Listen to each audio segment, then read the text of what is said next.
In today's video, I'm going to teach you how to embed Google Slides in Moodle.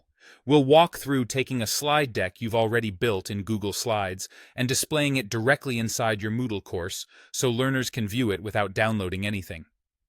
The process has two parts: publishing your slides so they're shareable on the web, and then pasting a small embed snippet into Moodle. Start in Google Slides with the presentation you want to share.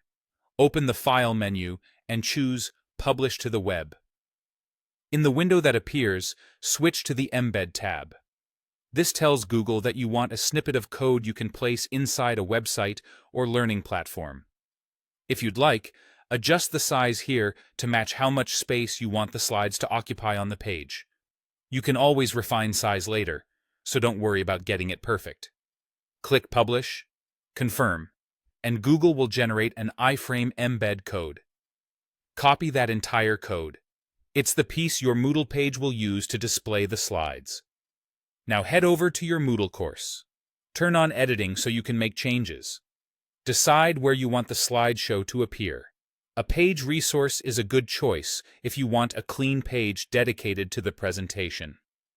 A label places the slideshow directly on the course homepage for quick access. Any area that supports HTML editing will work. Open the editor for the place you chose.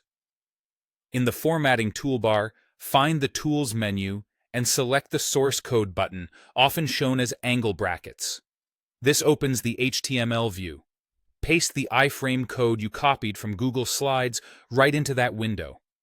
If you want to fine-tune the fit, you can adjust the width and height values inside the iframe tag. Larger widths are great for full pages, while slightly smaller heights work better in narrow sections. Moodle supports iframes, so once the code is in place, you're good to go. Save your page, label, or resource. After saving, preview the Moodle page to make sure the slides load and look the way you want. If they appear too small or too large, edit the resource again and tweak the width and height values until they feel right for your layout. A helpful note: because you used Publish to the Web in Google Slides, any changes you make to that slide deck later will automatically show up in Moodle. As long as you don't unpublish the file, you won't need to re-embed anything. Just update the slides, and your course will reflect the latest version.